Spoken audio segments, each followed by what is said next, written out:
جو آیت نور میں نے آپ کے سامنے تلاوت کرنے کا شرف حاصل کیا، اس میں اللہ تعالیٰ جل شانہ نے ارشاد فرمایا، اے ایمان والو، تمہارے اوپر روزے فرض کر دیے گئے جس طرح تم سے پہلوں پہ فرض کیے گئے تھے، تاکہ تمہیں تقوی ملے۔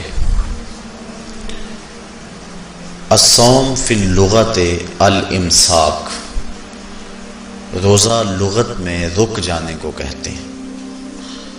جب ہوا کے تیز جھکڑ چلتے چلتے رک جاتے تو اہل عرب کہتے سامت الریح، کہ ہوا رک گئی۔ تیز دوڑتا ہوا گھوڑا جب اچانک ٹھہرتا تو وہ کہتے سام الخیل، منہ زور گھوڑا رک گیا۔ تو روزے کو بھی روزہ اس لیے کہا جاتا ہے کہ نفس کا سرکش اور منہ زور گھوڑا رمضان میں رک جاتا ہے، اور جو اللہ کے حکموں کو ڈٹائی سے توڑتے ہیں رمضان میں ان کے سر بھی سجدوں میں دیکھیں۔ تو اس لیے صوم کو صوم کہا جاتا ہے کہ اس میں انسان گناہوں سے رک جاتا ہے۔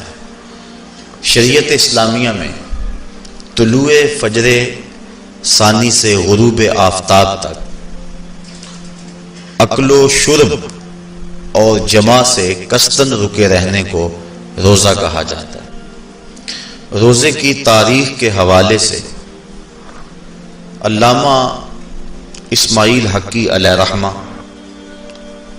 تفسیر روح البیان میں لکھتے ہیں کہ ملک تحمورس ثالث کے دور میں قحط پڑا۔ یہ حضرت آدم علیہ السلام کی اولاد سے تیسرا بادشاہ ہوا ہے۔ تو اس نے اپنی قوم کو حکم دیا کہ وہ ایک وقت کا کھانا کھائیں اور ایک وقت کا کھانا بچا کر قحط زدہ علاقوں میں بھیجیں تاکہ دکھیوں اور مجبوروں کی مدد ہو سکے۔ ملک تحمورس الثالث کے اس حکم کو قوم نے قبول کیا اور ایک وقت کا کھانا بچا کر کے قحط زدہ علاقوں میں بھیجا۔ اس قوم کی یہ ادا اللہ کو پسند آ گئی تو اللہ نے اس کو عبادت قرار دے دیا۔ پھر اس کے بعد ہر نبی پر روزہ فرض ہوا۔ کما کتب علی الذین من قبلکم، اس پہ شاہد عادل ہے۔ حضور علیہ السلام فرضیت روزہ سے قبل ایام 20 کے روزے رکھا کرتے تھے۔ ہر ماہ کی 13، 14 اور 15 تاریخ کو قمری تقویم کے حساب سے جو روزے رکھے جاتے ہیں ان کو ایام 20 کے روزے کہا جاتا ہے۔ لیکن اس کے بعد پھر عاشورہ کا روزہ حضور نے معمول بنایا، اور اس کو کسی صورت بھی حضور اور صحابہ ترک نہیں کرتے تھے۔ فصام رسول اللہ وامر بصیامہ، حضور نے خود بھی روزہ رکھا اور صحابہ کو بھی حکم دیا کہ یہ روزہ رکھیں۔ لیکن جب سن 2 ہجری کو واقعہ بدر سے ایک مہینہ قبل 17 شعبان المعظم کو جب روزہ فرض کیا گیا تو پھر حکم دے دیا گیا۔ حضرت عائشہ صدیقہ رضی اللہ تعالی عنہا سے روایت ہے کہ فرمایا، اب جس کا جی چاہے عاشورے کا روزہ رکھے اور جس کا جی چاہے ترک کر دے، لیکن اس سے قبل وہ روزہ رکھنا امت پر ضروری تھا۔ اب ایام معدودہ یعنی گنتی کے دن، اور وہ 29 یا 30 دن ہیں، ان کے روزے امت پر فرض کر دیے گئے۔ سن 2 ہجری میں روزہ فرض ہوا۔ حضور نے 11 ہجری کو رمضان سے قبل ہی ربیع الاول شریف کے مہینے میں انتقال فرمایا۔ اس طرح حضور علیہ السلام کی زندگی میں کل 9 رمضان آئے، 2 ہجری کو شامل کر کے 9 رمضان زندگی میں کل آئے، جس میں 2 رمضان 30 کے تھے اور باقی 7 رمضان 29 کے تھے۔ اور یہ بات ذہن میں رہے کہ روزے 29 ہوں یا 30 ہوں، اللہ ثواب 30 کا ہی عطا فرماتا۔ جس طرح کوئی شخص بھول کر کھا لے تو حدیث میں آتا اس کو اللہ نے کھلایا، اس کو اللہ نے پلایا، تو وہ اس نے کھا بھی لیا، اس نے پی بھی لیا، لیکن اس کا روزہ بھی باقی رہا۔ اس طرح اگر چاند 29 پہ نظر آ جائے تو ثواب اللہ 30 کا ہی عطا فرماتا ہے۔ یہ اس کی کرم نوازی ہے اپنے بندوں پہ۔ تو روزہ ڈھال ہے اور جہنم سے آزادی کا ایک اہم ذریعہ ہے۔ روزہ اللہ اور بندے کے مابین ایک راز ہے۔ روزہ نور ہے، ضیاء اور روشنی ہے، اور آقا کریم صلی اللہ علیہ وآلہ وسلم نے روزے کی فضیلت بیان کرتے ہوئے ارشاد فرمایا کہ ہر شے کی کوئی زکوٰۃ ہوتی ہے، انسان کے جسم کی زکوٰۃ روزہ ہے۔ اگر روزہ رکھے گا تو جسم زکوٰۃ ادا کرے گا، جس طرح زکوٰۃ سے مال پاک ہوتا ہے، روزے سے جسم پاک ہو جاتا ہے۔ اور روزہ ویسے بھی انسان کے لیے شفا کا پیام ہے۔ فرمایا کہ سحری کھایا کرو، چونکہ سحری کے کھانے کے اندر بھی اللہ نے برکت رکھی۔ تو یہ ماہ صیام اپنے دامن میں برکتیں لے کر، رحمتیں لے کر نازل ہوتا ہے۔ اس کا پہلا حصہ رحمت، درمیانی حصہ مغفرت، اور آخری حصہ جہنم سے آزادی کا مجدہ جاں فضا ہے۔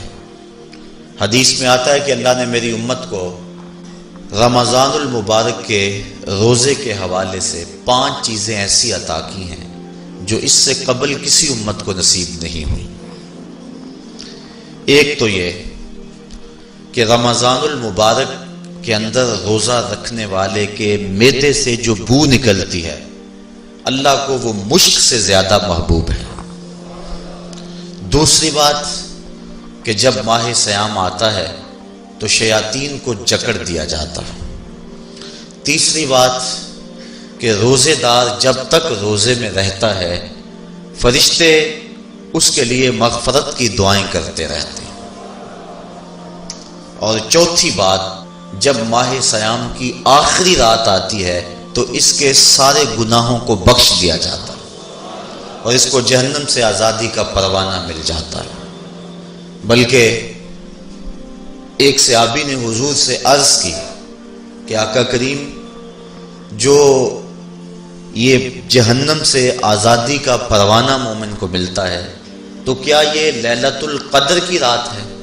تو آقا کریم نے فرمایا نہیں، جب مزدور اپنی مزدوری مکمل کرتا ہے، جب اس کی دہاڑی پوری ہو جاتی ہے تو پھر اس کو اس کا مالک کچھ دیتا ہے، تو یہ جو اس کو بخشش اور مغفرت کا مجدہ جاں فضا دیا جاتا ہے، یہ اس کی مزدوری ہے۔ اور فرمایا کہ جو لیلۃ القدر کی برکتیں اس کو حاصل ہوتی ہیں، یہ اس کے علاوہ ہیں۔ اور یہ اللہ تعالیٰ جل شانہ نے خاص کرم نوازی فرمائی بندہ مومن پر کہ اس کو یہ بابرکت رات عطا فرمائی۔ اور 5ویں فضیلت جو اس کو دی گئی روزہ دار کو، اور حضور سے قبل جو امتوں میں لوگ روزے رکھتے تھے، یہ فضیلتیں ان کو نہیں عطا کی گئی۔ جنت کو پورا ماہ مومن کے لیے آراستہ و پیراستہ کیا جاتا ہے۔ حضرت ابو ہریرہ رضی اللہ تعالی عنہ سے ایک روایت مروی ہے جس کو امام بخاری اور امام مسلم نے روایت کیا کہ آقا کریم علیہ السلام نے ارشاد فرمایا، قال اللہ عز وجل، اللہ جل شانہ ارشاد فرماتا ہے، کل عمل ابن آدم لہو، ابن آدم کا ہر عمل اسی کے لیے ہے، الا الصوم فانہ لی، ہاں مگر روزہ ہے جو وہ میرے لیے رکھتا ہے، وانا اجزی بہ، اور اس کی جزا میں اسے دوں گا، والصیام جنۃ، اور صیام روزہ ڈھال ہے، فاذا کان یوم صوم احدکم فلا یرفث ولا یصخب، فَإِن صَابَّهُ أَحَدٌ أَوْ قَاتَلَهُ فَلْيَقُلْ إِنِّي صَائِمٌ إِنِّي صَائِمٌ وَالَّذِي نَفْسُ مُحَمَّدٍ بِيَدِهِ لَخُلُوفُ فَمِ الصَّائِمِ أَطْيَبُ عِندَ اللَّهِ مِن رِّيحِ الْمِسْكِ لِلصَّائِمِ فَرْحَتَانِ يَفْرَحُهُمَا إِذَا أَفْطَرَ فَرِحَ بِفِطْرِهِ وَإِذَا لَقِيَ رَبَّهُ فَرِحَ بِصَوْمِهِ۔ تو فرمایا کہ جب کوئی شخص روزہ رکھتا ہے تو اس کا یہ عمل اللہ کے لیے ہے اور اللہ تعالیٰ اس کی جزا دے گا۔ روزہ ڈھال ہے، جب کوئی شخص روزہ رکھے تو وہ اس کے اندر کوئی اللہ کی نافرمانی نہ کرے، یہاں تک کہ اگر اس کو کوئی شخص گالی بھی دے تو وہ یہ کہے کہ میرا روزہ ہے، میں صائم ہوں، میں نے روزہ رکھا ہوا ہے، یہ کہہ کے لڑنے والے کو، الجھنے والے کو ٹال دے۔ حضور نے ارشاد فرمایا مجھے قسم ہے اس رب کی جس کے قبضے میں محمد کی جان ہے کہ روزہ دار کے معدے سے جو بو نکلتی ہے اللہ کو وہ مس یعنی کستوری کی خوشبو سے زیادہ محبوب ہے۔ اور روزہ دار کے لیے دو خوشیاں ہیں، ایک خوشی اس کو اس وقت ملتی ہے جب وہ روزہ افطار کرتا ہے، اور دوسری خوشی اس کو اس وقت ملتی ہے جب اس روزے کے صلے میں اسے اپنے رب کا دیدار نصیب ہوگا۔ یہ بات ذہن میں رکھیں کہ اس دنیا پر سب سے بڑی دولت جو حضرت انسان کو دی گئی ہے وہ دولت ایمان ہے، اور قیامت کے دن سب سے بڑی دولت جو اہل ایمان کو دی جائے گی وہ اللہ تعالیٰ کا دیدار ہوگا۔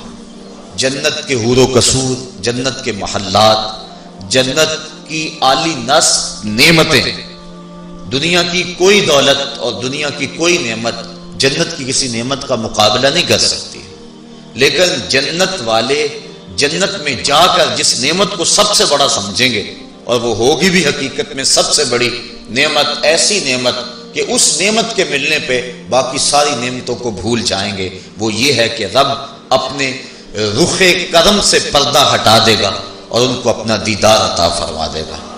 تو یہ سب سے بڑی دولت جو مومن کو آخرت میں نصیب ہوگی یہ روزے کے صلے میں نصیب ہوگی، یہ روزے کا وہ ثمر ہے، یہ روزے کا وہ پھل ہے جو اللہ اہل ایمان کو قیامت کے دن عطا فرمائے گا۔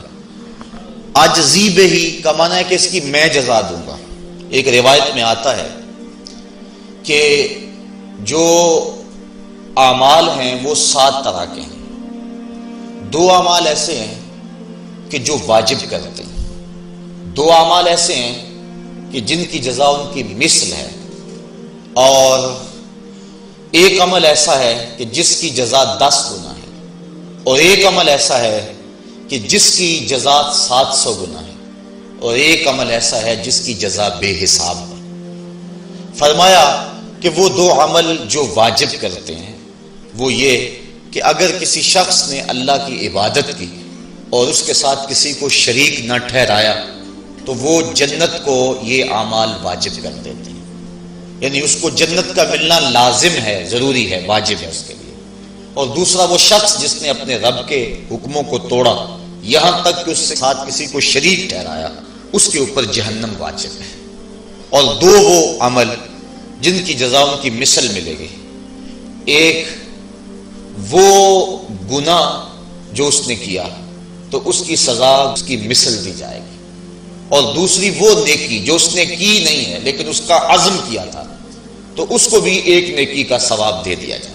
ایک عمل وہ ہے جس کے بدلے کے اندر 10 گنا اس کو اجر دیا جاتا ہے، اور فرمایا اس سے اس کے نیک اعمال مراد ہیں، اور فرمایا کہ جو اس کا چھٹا عمل ہے وہ ایسا ہے جس کے بدلے کے اندر اس کو 700 گنا اجر دیا جاتا ہے، اور وہ راہ خدا میں اس کا صدقہ کرنا ہے۔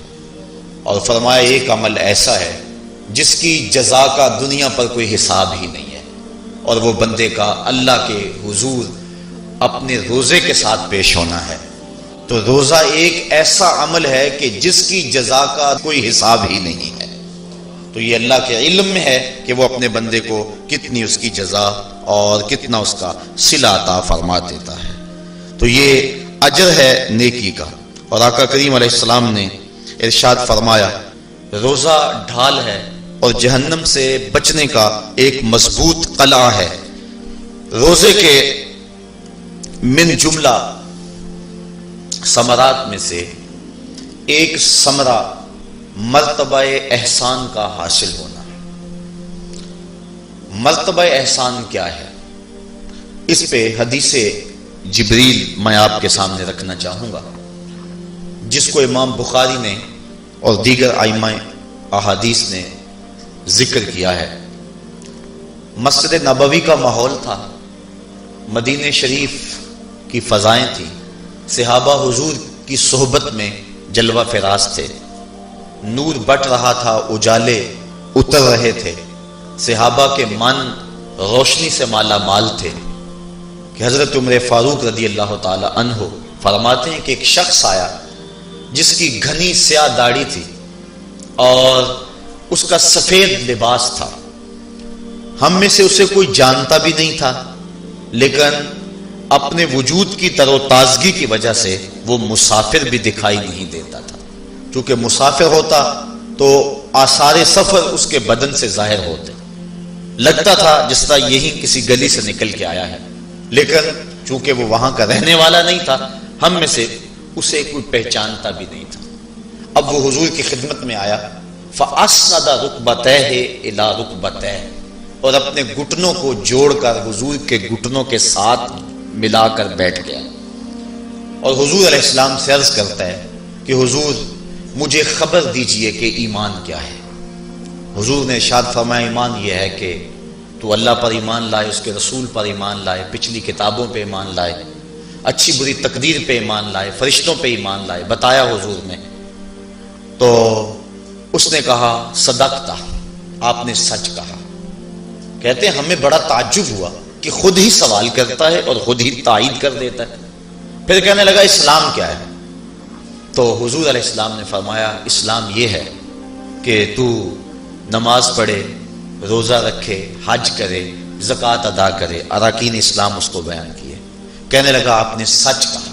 کہتے ہیں ہمیں پھر تعجب ہوا کہ خود ہی ایک بات کہہ رہا ہے اور خود ہی پھر اس کی تصدیق کر رہا ہے۔ کہتے ہیں پھر وہ پوچھتا ہے مل احسان، حضور احسان کیا ہے؟ تو حضور علیہ السلام نے جواباً فرمایا ان تعبد ربک کأنک تراہ، احسان یہ ہے کہ تو اللہ کی عبادت اس طرح کرے کہ گویا تو اسے دیکھ رہا ہے، اور اگر یہ کیفیت تجھے نصیب نہیں ہوتی تو کم از کم یہ کیفیت نصیب ہو جائے کہ وہ تجھے دیکھ رہا ہے۔ تو وہ کہنے لگا ہاں آپ نے سچ کہا۔ پھر اس کے بعد اس نے قیامت کی کچھ نشانیوں کے بارے میں سوال کیا، تو حضور علیہ السلام نے جواب مرحمت فرمائے۔ جب وہ شخص اٹھ کے چلا گیا تو حضور نے فرمایا عمر جانتے تھے یہ شخص کون ہے؟ کہا اللہ و رسولہ عالم، اللہ اس کا رسول خوب جانتا ہے۔ فرمایا ھذا جبریل، یہ جبریل امین تھا اور تمہیں تمہارا سکھانے کے لیے آیا تھا۔ جبریل نے جب امت کو دین سکھایا تو سب سے پہلے یہ بات سکھائی کہ حضور کی چوکھٹ میں بیٹھنے کا ادب کیا ہے۔ دونوں گھٹنے بچھا کر وہ اس طرح حضور کی چوکھٹ میں ادب کے ساتھ بیٹھا، اور اس کے بعد حضور سے اس نے سوالات کیے۔ تو فرمایا یہ جبریل امین تھے جو تمہیں تمہارا دین سکھانے کے لیے آئے تھے۔ تو جبریل امین نے جو دین سکھایا، جو چیزیں پوچھی وہ تین چیزیں تھیں، ایمان کیا ہے، اسلام کیا ہے اور احسان کیا ہے۔ تو احسان تیسری چیز ہے جس کو ہم اپنی زبان کے اندر تصوف کہتے ہیں، جس کو ہم طریقت کا نام دیتے ہیں۔ تو اس کو درجہ احسان یا مرتبہ احسان کہا جاتا ہے، اور یہ دین کی روح ہے۔ جو لوگ طریقت کا انکار کرتے ہیں وہ دین کی روح کا انکار کرتے ہیں۔ تو حضور علیہ السلام نے جو طریقت بیان فرمائی وہ یہ تھی کہ اللہ کی عبادت تو اس طرح کرے کہ جس طرح تو اسے دیکھتا ہے۔ اگر یہ کیفیت مل جائے تو سبحان اللہ، لیکن اگر یہ کیفیت نہیں ملی تو کم از کم یہ کیفیت تو ملے کہ وہ مجھے دیکھ رہا ہے، اور اگر یہ کیفیت بھی مل جائے کہ وہ مجھے دیکھ رہا ہے تو بتائیے کہ پھر انسان کی زندگی میں کتنا سرور آ جائے گا کہ جب وہ نماز کے لیے کھڑا ہو تو اس تصور میں ڈوب جائے کہ میرا مالک تو مجھے دیکھ رہا ہے، تو پھر نماز کا کتنا سرور آ جائے گا اس کو۔ اور جب وہ کوئی اور نیک عمل کر رہا ہو تو اس تصور میں ڈوب جائے کہ میرا مالک میرے اوپر نگاہ لطف فرما رہا ہے، تو پھر اس کی کیفیت کا عالم کیا ہوگا۔ تو پہلی کیفیت کہ تو اسے دیکھ رہا ہے۔ حضرت علی المرتضیٰ رضی اللہ تعالی عنہ سے کسی نے پوچھا جس رب کی عبادت کرتے ہو کیا اس کو کبھی دیکھا بھی ہے؟ تو حضرت علی المرتضیٰ نے جواباً کہا لم اعبد ربا لم اراہ، اے صاحب کبھی کبھی کی بات کیا کرتا ہے، علی تو اتنی دیر تک سجدے سے سر ہی نہیں اٹھاتا جب تک اس کے جمال جہاں آرا سے فیض یاب نہیں ہو جاتا۔ حضرت داتا گنج بخش علی حجویری علیہ رحمہ کشف المعجوب کے اندر ایک حدیث نقل کرتے ہیں کہ حضور علیہ السلام نے ارشاد فرمایا کہ فاقہ کشی اختیار کرو اور بھوک اور پیاس برداشت کرو، ممکن ہے کہ اس دنیا کے اندر تم اپنے دل کی آنکھوں سے اپنے رب کا مشاہدہ کرو۔ تو یہ جو مرتبہ احسان ہے، جو مومن کا مقصود ہے، وہ اس کو حاصل ہوگا روزہ رکھنے سے۔ اور اگر چلو کسی روزہ دار کو یہ کیفیت نہ ملے کہ وہ اپنے رب کے جمال جہاں آرا کو دیکھ لے، اس کے جلووں کو دیکھ لے، اس کے دیدار کی دولت سے مالا مال ہو جائے، اس کا دل اس کی محبت میں ایسا ڈوبے کہ وہ جدھر دیکھے اسی کے جلووں کو ہی دیکھتا چلا جائے، اگر روزہ دار کو ایسی دولت نہ بھی نصیب ہو تو کم از کم روزہ دار کو یہ دولت تو ضرور ملے گی کہ وہ اس احساس میں ڈوب جائے گا کہ میرا رب مجھے دیکھ رہا ہے۔ گناہگار سے گناہگار شخص بھی کڑکتی ہوئی دوپہر میں ٹھنڈا پانی دستیاب ہونے کے باوجود ایک گھونٹ بھی حلق سے نیچے نہیں اتارتا، کیوں؟ اس لیے کہ میرا مالک تو مجھے دیکھ رہا ہے۔ تو یہ احساس اس کو آیا کہ نہ آیا؟ کاش کہ رمضان میں یہ نور جو ہم کو نصیب ہوتا ہے، یہ رمضان کا خاص نور ہے، مرتبہ احسان سے پھوٹتا ہوا یہ اجالا رمضان میں ایک گناہگار سے گناہگار شخص بھی حاصل کر لیتا ہے کہ وہ اس احساس میں ڈوب جاتا ہے کہ میرا مالک مجھے دیکھ رہا ہے۔ کاش کہ وہ اس کو اندر سمو لے اور اس کو دل کی ایک ایک پرت پہ رکھ لے اور اس کو سجا لے اور اس دولت کو پھر جانے نہ دے، تو پھر اس کے لیے گناہ کرنا مشکل ہی نہیں محال ہو جائے گا۔ اس احساس سے پانی نہیں پیتا کہ میرا اللہ مجھے دیکھ رہا ہے، تو کیا مجھے یہ بتاؤ کہ جب وہ دکان پہ بیٹھ کے ڈنڈی مارتا ہے کہ اللہ اس وقت نہیں دیکھتا؟ جب وہ کسی کی جیب کاٹتا ہے اللہ اس وقت نہیں دیکھتا؟ جب وہ رشوت لے رہا ہوتا ہے اللہ اس وقت نہیں دیکھتا؟ کہ اللہ تعالیٰ صرف رمضان میں دیکھتا ہے، غیر رمضان میں نہیں دیکھتا؟ تو یہ احساس کاش کہ اس کے ساتھ لگ جائے کہ میرا مالک مجھے دیکھ رہا ہے، تو پھر گناہ کرنا مشکل ہی نہیں ناممکن ہو جاتا ہے۔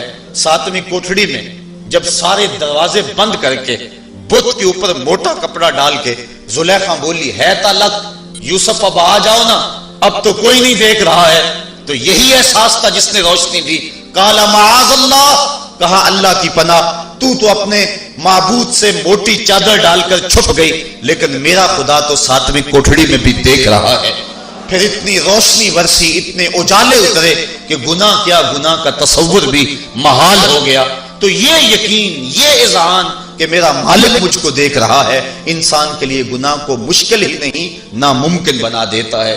اور میرے اور آپ کے آقا و مولا نے فرمایا سبعۃ یظلھم اللہ تعالی فی ظلہ یوم لا ظل الا ظلہ، امام عادل وشاب نشا فی عبادت اللہ ورجل قلبہ معلق بالمساجد ورجل دعته امرأة ذات منصب وجمال فقال انی اخاف اللہ ورجلان تحابا فی اللہ اجتمع علیہ وتفرقا الیہ ورجل تصدق بصدقة فأخفاها حتى لا تعلم شماله ما تنفق يمينه ورجل ذكر الله خاليا ففاضت عيناه او كما قال۔ حضور ارشاد فرماتے ہیں کل قیامت کے دن جب کوئی سایہ نہیں ہوگا، 7 اشخاص ایسے ہیں اللہ تعالیٰ جنہیں اپنے عرش کا ٹھنڈا سایہ نصیب فرمائے گا۔ حدیث طویل ہے اور مجھے وقت کے گزرنے کا شدت سے احساس ہے، میں اپنا مقصود آپ کے سامنے رکھوں گا۔ چوتھا شخص وہ وَرَجُلٌ دَعَتْهُ امْرَأَةٌ ذَاتُ مَنْصَبٍ وَجَمَالٍ فَقَالَ إِنِّي أَخَافُ اللَّهَ۔ چوتھا وہ شخص جس کو کسی عورت نے دعوت گناہ دی، اور وہ عورت کوئی معمولی عورت نہیں تھی، ذات و منصب و جمال، ایک روایت میں ذات و حسب و جمال، یعنی منصب اور جمال کی مالکہ تھی، یا حسب و نسب اور جمال کی مالکہ تھی، اور اس نے نوجوان کو دعوت گناہ دی۔ اب قدموں میں حسن خود بخود بچھنے کے لیے بےتاب ہے، تو جب جذبات انگڑائیاں لے رہے ہوں، جوانی جوبن پہ ہو اور آرزویں مچل رہی ہوں اور حسن خود قدموں میں بچھنے کے لیے بےتاب ہو، تو پھر اپنی خواہشات کو لگام کون دے گا؟ لیکن اگر کسی نے اس وقت یہ کہہ کے اس کی پیشکش کو ٹھکرا دیا